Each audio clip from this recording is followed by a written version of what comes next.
uma coisa que você não contou na outra vez. Então, há um assodamento, há uma pressa em você aceitar uma nova informação, porque é novo. Ah, mas saiu no site. Eu já briguei na Globo, com o neguinho falando, ah, mas saiu no site. Eu falei, mas eu estou aqui. O site não está. Entendeu? Quem está aqui sou eu. E porque tem coisas que acontecem assim. É site que reproduz site, que reproduz site, que reproduz site. Não sei, mas quem é do site aqui? Não tem ninguém. Ninguém verificou, ninguém processou, ninguém digeriu aquilo ali, né? E guerra, na verdade, você entende mesmo com historiador, entendeu? Meses, anos depois, você vai saber realmente a verdade do que aconteceu. Quer dizer, muita coisa, o jornalismo é uma tentativa rápida, primeira, né, meio, né, possível, né, de você contar uma história, mas não é a história real, né? E essa Ucrânia, por exemplo, eu já tive 4 vezes na Ucrânia. Até 10 anos atrás, exatamente, foi a Eurocopa. Lembra a Eurocopa? Foi Polônia e Ucrânia. E eu fiquei na Ucrânia. Então, eu tive Polônia no comecinho, depois fiquei só na Ucrânia, rodando tudo. Eu conheço bem a Ucrânia. É um país corrupto demais, mas demais de corrupto. Assim, um troço assim, era um problema seríssimo. É um país rachado, sim, por um lado pró-russo, um lado pró-ucraniano. Existe, sim, uma história de extrema-direita nazista no oeste, né? Tem um cara chamado Stepan Bandeira, que tem estátua do sujeito. O cara matou judeu pra caramba, matou gente pra caramba. O cara era horroroso, mas era um cara nacionalista. Então, para muita gente ucraniana, esse cara é um herói.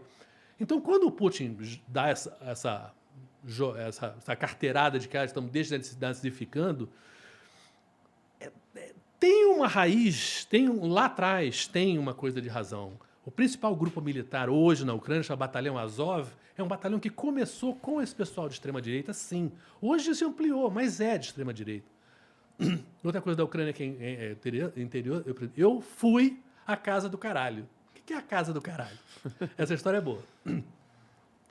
O primeiro cara no mundo a desenvolver a noção de você ir para o espaço foi um ucraniano, que se chamava Sergei Karalyov.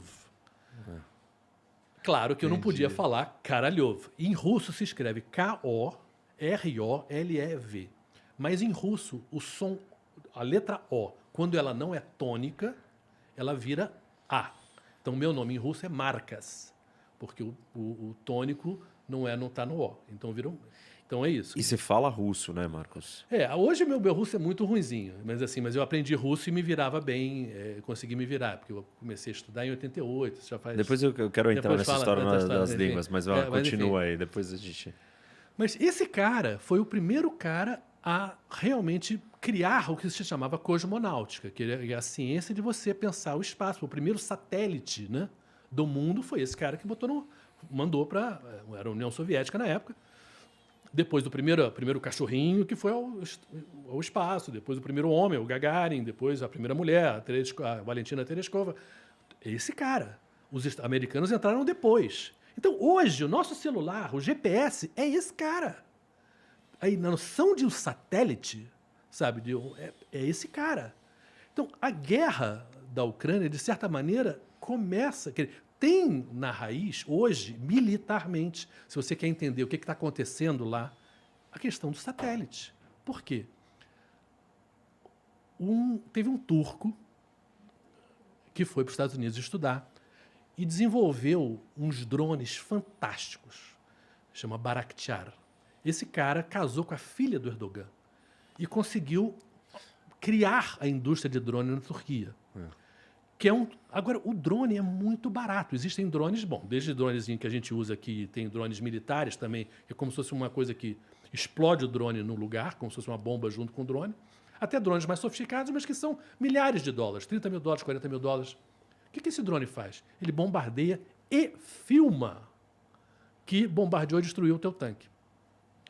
Um avião de guerra, um caça, custa $300 milhões, até $600 milhões.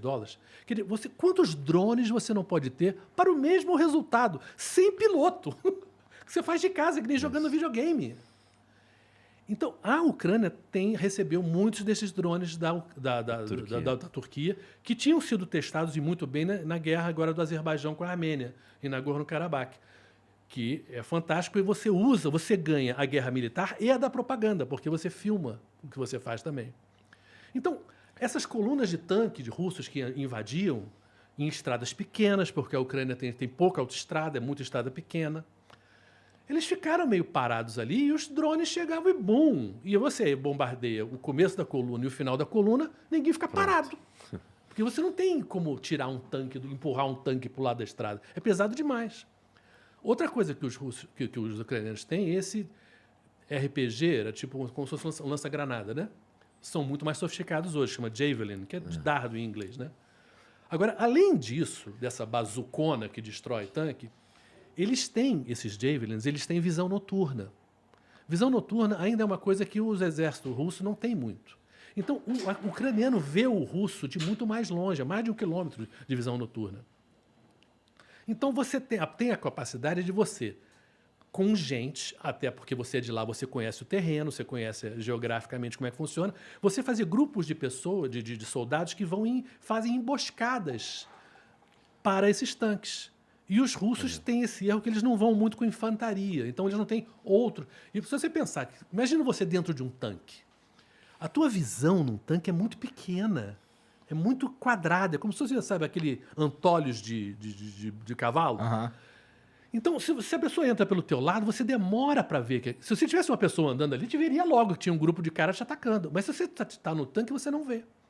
Então, isso ajudou. E você tem uma outra coisa que é sniper, né? Sniper, sabe o que é sniper? Assim, sabe de onde vem? Atiradores. Você sabe de onde vem? Sniper era um passarinho que existia na Índia.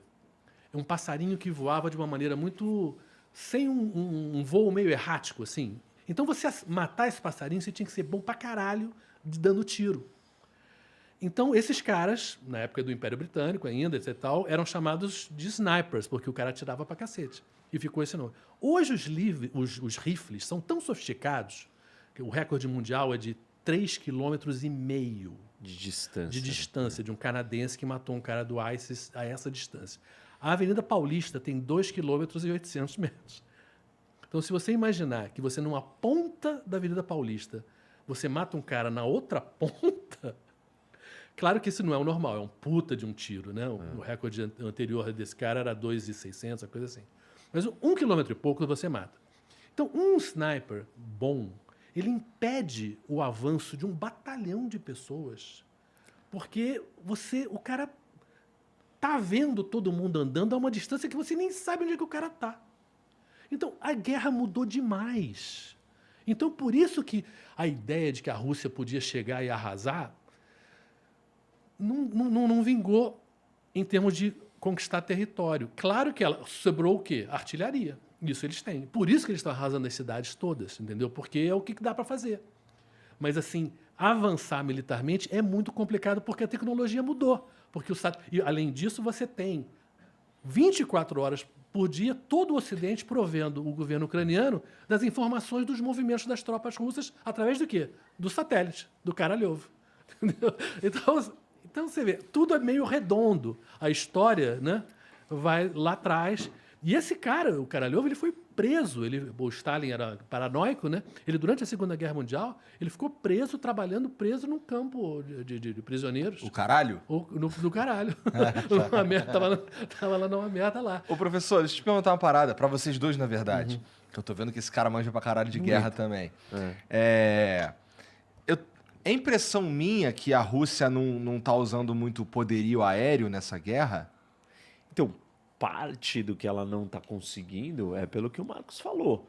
Porque tem uma simetria de pequenas tecnologias, baterias antiaéreas, o Javelin, outros, uma espécie... Né? Os Stingers, que é um lançador portátil, que, você vai decolar um avião de um custo da Força Aérea e ser atingido por um cara carregando uma bazuca, né? Isso é complicado. E, assim, não obteve o domínio do espaço aéreo, aí...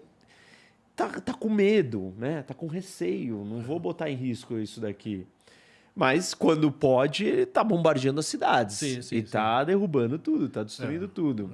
Então, a Rússia não conseguiu colocar essa coordenação de uma estrutura de guerra de grande escala. E, assim, eu acho que foi aquele time grande que vai jogar com um time pequeno e falar, eu vou entrar em campo e já vou fazer 5 gols no primeiro tempo? É isso. Foi a impressão que eles tinham. E se muito rapidamente, né? Esse troço foi quebrado, né? Eles desistiram de Kiev, cara? Os russos? Desistiram. Recuaram. Recuaram. Vamos concentrar todo esse exército aqui numa parte menor. Parece mais sensato, dado o tamanho do território e o tamanho das forças que eles e não levaram só pra isso, lá. e pelo apoio local. De fato, o leste, Donetsk, onde teve o jogo da seleção, o Shakhtar Donetsk, que é o time de futebol, Shakhtar quer dizer mineiro, né? Porque aquela região é riquíssima em minas. E era uma região muito importante para a economia ucraniana. Então, eles não pegaram aquilo ali só porque tinha russo. Pegaram também porque vale grana, né? Então, o que eles estão tentando agora, Mariupol, que é essa cidade, que é juntar a Crimeia com essa região de Donetsk e de Luhansk. Uma ponte terrestre. E ficar terrestre. com todo esse leste e sudeste, digamos assim, Tem e a ver pegar com o o que litoral. tu me contou da outra vez que você veio, que é de ter um acesso pro... Terrestre. Criar uma ponte, assim, Sim. uma linha terrestre que conecta a Rússia com a Crimeia, que Eles pegando fizeram essa a ponte. costa ali. Já fizeram a ponte, mas agora eles vão ter todo esse lado direito, olhando no mapa, né, do país, ficariam com eles. Aí vai, digamos assim, criar uma situação que militarmente a Ucrânia não vai ter condição de reconquistar e eu diria que a guerra vai, digamos assim, ficar uma guerra fria, quente, assim, né, parada ali, né, eu diria. Meio impasse, né?